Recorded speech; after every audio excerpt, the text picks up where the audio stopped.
Բարեձեզ եթերում լուրերն են եւ ես Իննա Վերլինսկայա։ Վարչապետ Նիկոլ Փաշինյանը ապրիլի 1-ին աշխատանքային այցով կմեկնի Ռուսաստանի Դաշնություն։ Այցի շրջանակում Մոսկվայում տեղի կունենա վարչապետ Նիկոլ Փաշինյանի հանդիպումը Ռուսաստանի նախագահ Վլադիմիր Պուտինի հետ, հայտնում է վարչապետի մամուլի ծառայությունը։ Ըստ Կրեմլի տարածած հաղորդագրության, կողմերը նախատեսում են քննարկել ռուս-հայկական ռազմավարական գործընկերության եւ դաշնակցային հարաբերությունների ներկայ վիճակը եւ զարգացման հեռանկարները, ինչպես նաև եվրասիական տարածքում ինտեգրման համագործակցության հարցերը։ Վարչապետ Նիկոլ Փաշինյանը անդրադառնալով հակակոռուպցիոն կոմիտեի կողմից բացահայտված ընտրակաշառքի սխեմային հայտարարել է, որ Քոչարյան Կարապետյան-Ծառուկյան ուժերի համար քաղաքացին ապրանք է, որը փաթեթավորում է գումարով եւ փոխանցում միջնորդների միջոցով։ Նա ընդգծել է, որ նման մոտեցումը հակասում է 2018 թվականից հետո Հայաստանում տեղի ունեցած փոփոխություններին եւ հունիսի 7-ի ընտրություններում քաղաքացին իր պատասխանը կտա պատերազմի եռագլուխ կուսակցությանը։ Վարչապետը նշել է, որ Հայաստանը Նիժնի Տապռնի գյուղ չէ եւ ընդդիմադիր ուժերին կոչ է արել վերանայել իրենց մոտեցումները։ Նշված մեկնաբանություններն արվել են այն բանից հետո, երբ հակակոռուպցիոն կոմիտեն հրապարակեց ձայնագրություններ եւ փաստական տվյալներ այն մասին, թե ինչպես է մեր ձևով հասարակական կազմակերպության միջոցով Արմավիրի մարզում իրականացվել են ընտրողների հավաքագրում եւ քողարկված ընտրակաշառքի բաշխում ի օգուտ ուժը Հայաստան կուսակցության, որը գլխավորում է Սամվել Կարապետյանը։ Ձերբակալվել է 5 անձ, նախաձեռնվել է քրեական վարույթ։ Ուժը Հայաստանը մեղադրանքները մերժել է, պնդելով, որ ձայնագրությունը մոնտաժված է, իսկ իրենց գործունեությունն իրականացվում է օրենքի շրջանակում։ Ուժը Հայաստան կուսակցությունը հունիսի 7-ի խորհրդարանական ընտրություններին կմասնակցի դաշինքով, որի կազմում են Ուժը Հայաստանը, Դորն դարաշրջան կուսակցությունը եւ Միավորված հայեր կուսակցությունը։ Դաշինքի վարչապետի թեկնածուն Սամվել Կարապետյանն է, ով մի քանի երկրի քաղաքացի է եւ հաղթանակի դեպքում նրանք մտադիր են սահմանադրական փոփոխությունների միջոցով հաղթահարել այդ սահմանափակումը։ Դաշինքի նպատակն է քաղաքական դաշտում որակական փոփոխություններ բերել, համատեղելով տարբեր ոլորտների մասնագետների փորձը։ Հայաստանում Իրանի դեսպան Հալիլ Շիրղոլամին հանգստյան օրերին այցելել է հայ-իրանական սահմանային անցակետ, երկու երկրների միջև սահմանը որակելով որպես խաղաղության սահման։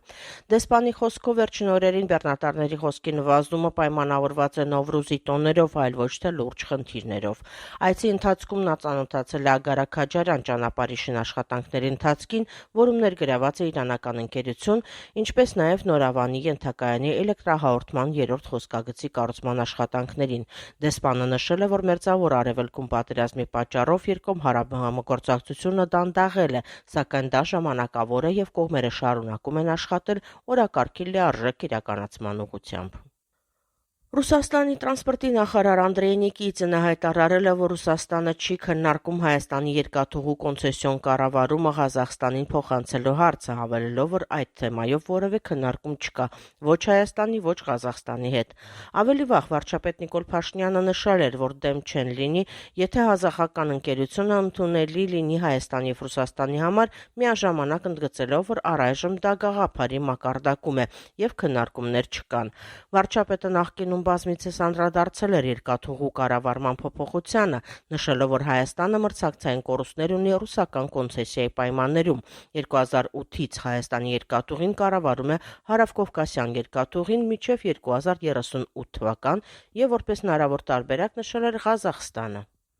Երևանի կաթողիկե Սուրբ Աստվածածին եւ Սուրբ Աննա եկեղեցիների հոգեվորականները դատապարտել են մարտի 29-ին եկեղեցում տեղի ունեցած միջադեպ, ընդգծելով, որ եկեղեցին բռնության դրսևորումների տեղ չէ եւ հորդորել քաղաքական գործընթացները եկեղեցի չներմուծել։ Մայրաթորն իր հերթին միջադեպը դիտարկել է որպես իշխանությունների հակաեկեղեցական արշավի հետևանք։ Մարտի 29-ին Սուրբ Աննա եկեղեցում պատարագի ժամանակ վարչապետ Նիկոլ Փաշինյանն ու նրա թիկնապահների շուրջ լարվածություն է առաջացել, հավաքվածներից մեկը փորձել է հարվածել Փաշինյանին, ինչի հետևանքով ձերբակալվել է 3 անձ։ Վարչապետն աղմկողներին բնութագրել է որպես հանրապետականներ եւ Սասնա ծռերի ներկայացուցիչներ։ Համաշխարհային բանկի գործադիր խորհուրդը հաստատել է $200 միլիոն տնտեսական վերափոխման ծրագիր Հայաստանի համար, որին զուգահեռ OPEC հիմնադրամը կտրամադրի ևս $92.8 միլիոն։ Ծրագիրն ուղղված է ներդրումային միջավայրի արտիականացմանը, մրցակցության եւ սպառողների պաշտպանության ուժեղացմանը, ինչպես նաեւ կլիմայական բարեփոխումներին, այդ թվում ջերմոցային գազերի թույլտվությունների համակարգի ստեղծմանը եւ կանաչ տաքսոնոմիայի ներդրմանը։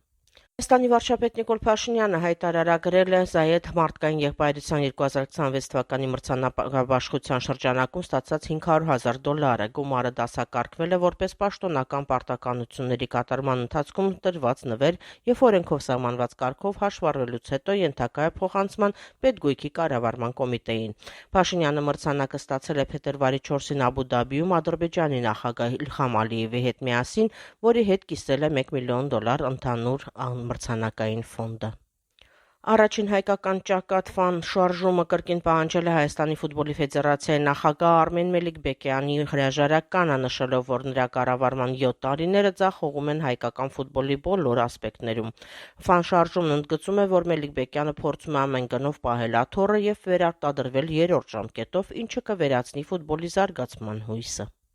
Թուրքիայի Անտալիա քաղաքում անցկացված Antalya Open International Championships դասի մրցաշարում Հայաստանի հավաքականը նվաճել է 2 մեդալ։ 52 կիլոգրամ քաշային կարգում Արայիկ Բրուտյանը դարձել է չեմպիոն, եզրափակչում նոկաուտով հաղթահարելով ադրբեջանցի մարզիկին։ 67 կիլոգրամ քաշային կարգում Գոր Հակոբյանը զբաղեցրել է 3-րդ տեղը։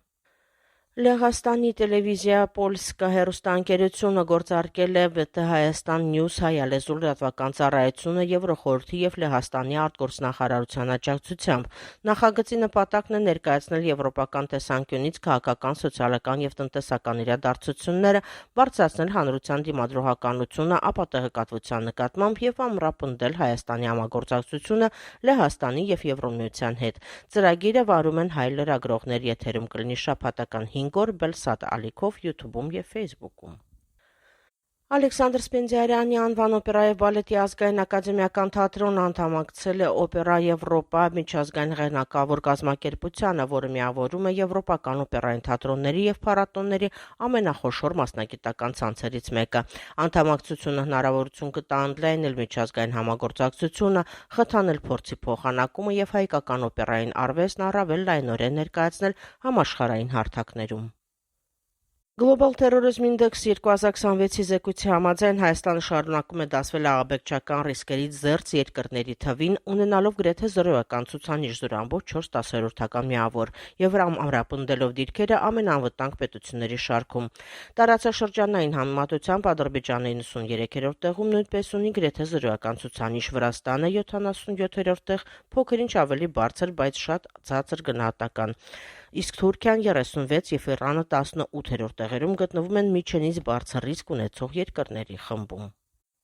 Ջազմեն կոմպոզիտոր դաշնակահար Գարիկ Էոսայանը ապրիլի 25-ին Երևանի Արամ Խաչատրյան համերգասրահում կնշի բեմական գործունեության 60-ամյակը համերգով, որին կմասնակցեն ամերիկյան ջազ աստղեր Էլեն Ստեպտերը, վոկալ Ջոնի Բրիթը, շեփոր վոկալ Լուիս Վան Թեյլորը, սաքսոֆոն Կարլ Վինսենտը, կոնտրաբաս և Դոն Լիթլթոնը, հարվածային գործիքներ։ Ծրագրում կհնչեն ջազի և բլյուզի դասական խիթեր, ինչպես նաև Էոսայանի հեղինակային ստեղծագործությունները։ 1990-ականներին ԱՄՆ արտագաղթած երաժիշտ 2000-ականներին իր խմբի հետ ճանաչվել է ԱՄՆ-ի լավագույն ջազ խումբ։ Մենք շարունակում ենք հետևել դեպքերի հետագա զարգացմանը, իսկ այժմ այսքանը։ Մնացեք մեզ հետ։